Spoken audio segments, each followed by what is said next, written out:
Merhaba craft tutkunları, hoş geldiniz. Bu haftaki projemiz için acayip heyecanlıyız. Ne zamandır sürekli önümüze çıkan terrazzolara hayranlıkla bakarken artık deneme zamanının da geldiğini fark ettik.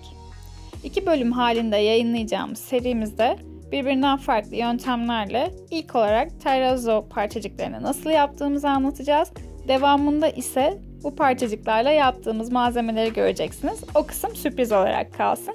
Haftaya saat 5.30'da cumartesi günü buluşup o videomuzu izleyelim. O yüzden abone olmayı unutmayın.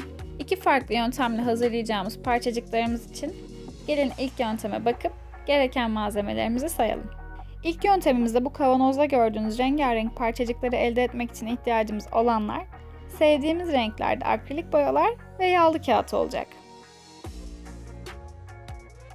Renkler sizce de çok iyi durmuyor mu? Tam bir terapi yöntemi. Yine elimde Art Deco'nun 2 rengi var. Kodlarını açıklamalarda bulabileceksiniz. Ekleyeceğim mutlaka. Parçacıklarımı kavanoza geri alıp hemen başlıyorum. Yağlı kağıdımı kaymayacak veya uçmayacak şekilde sabitledikten sonra boyalarımı yağlı kağıdın üzerine döküyorum. Bir kağıt ya da tahta çubuk yardımıyla boyalarımı çok kalın olmayacak şekilde yüzeye yayıyorum.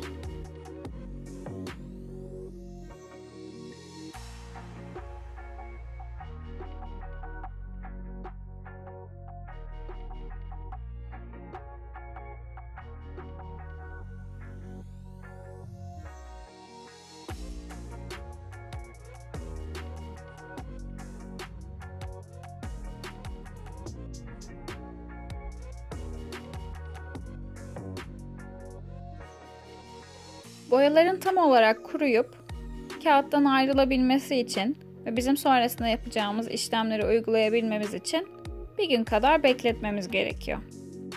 Boyalarımız tam anlamıyla kuruduktan sonra dikkatli bir şekilde yağlı kağıttan boyalarımızı ayırıyoruz. Gördüğünüz gibi boyalarımız artık ince bir katman haline geldi. Aslında bu uygulama orijinal bir uygulama değil, ancak çimento ile uğraşmak istemediğimiz ya da bulamadığımız zamanlarda alternatif olarak eşyalarımıza ya da yüzeylere bu etkiyi verebilmek için kullanabileceğimiz bir yöntem. Şimdi bu boya katmanını kesip istediğimiz biçimlerde şekillendirerek parçacıklarımızı oluşturabiliriz.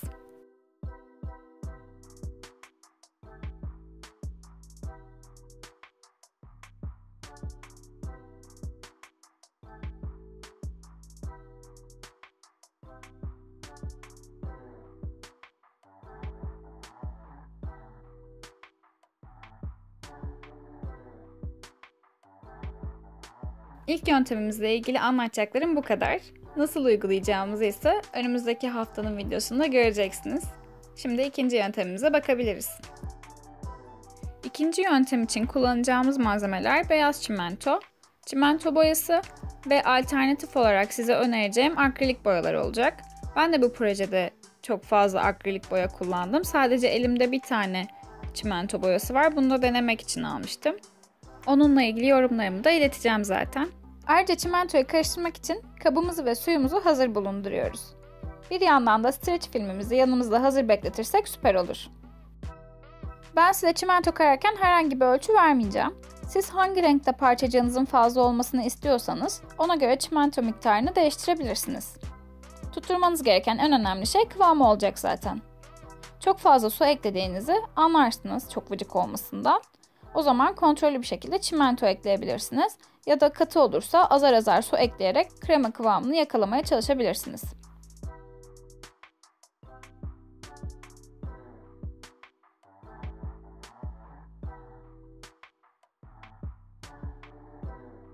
İlk olarak elimdeki Mixol marka çimento boyasını kullandım ben. Bu kadarlık bir miktar için birkaç damla damlatmanız yeterli olacaktır.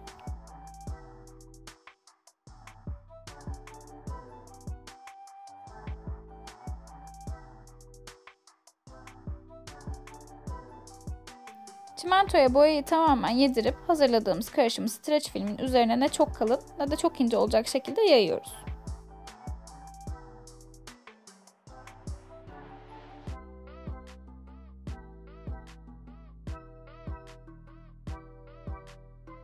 İçinde katı ezilmemiş parçacıklar kaldıysa yayarken göreceksiniz zaten. Bu aşamada birazcık daha ezdirebilirsiniz.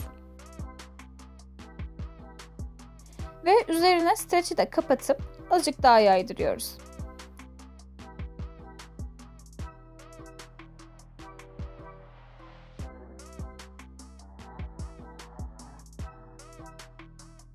Çimento ile hazırladığımız parçacıkları renklendirmek için kullanacağımız ikinci malzememiz ise akrilik boyalar. Akrilik boyayı da çok fazla kullanmamıza gerek kalmayacak. Ama boyayı döktüğümüzde çimentonun birazcık daha katılaştığını zaten göreceksiniz.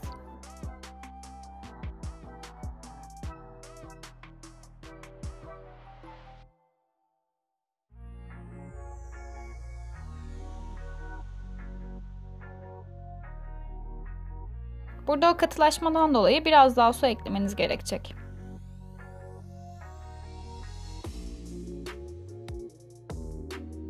Yine boya ile çimentonun tamamen karıştığına emin olup krema kıvamına tutturduğumuzda streç filme döküp kapatıyoruz.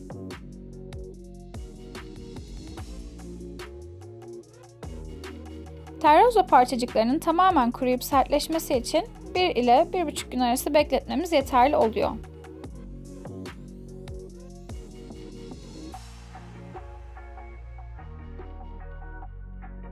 Bu süre geçtikten sonra gördüğünüz hale geliyorlar. Bence en zevkli kısmı da bunları parçalamak. Aklınızda bulunsun bu arada, çimento kırarken de parçacıkları kırarken de biraz tozumu oluyor doğası gereği. Eğer alerjik bir bünyeniz varsa maske kullanmanızı ya da bu işleri açık havada balkonunuzda yapmanızı önerebilirim.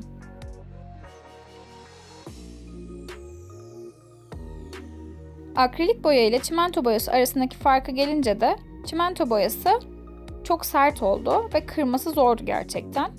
Hem daha kolay olması, hem renk alternatifi olarak bize daha fazla seçenek sunması, hem de herkesin evinde bulunması daha olası bir malzeme olduğu için ben akrilik boyayı tercih ederim bu aşamada.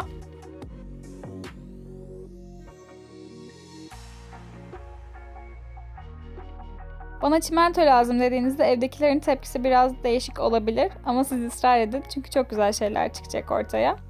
Benim bir sonraki projede kullanacağım renkler bu şekilde.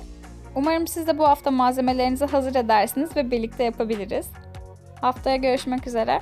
Hoşça kalın. Bu arada videomuzu beğenmeden geçmeyin. Görüşürüz.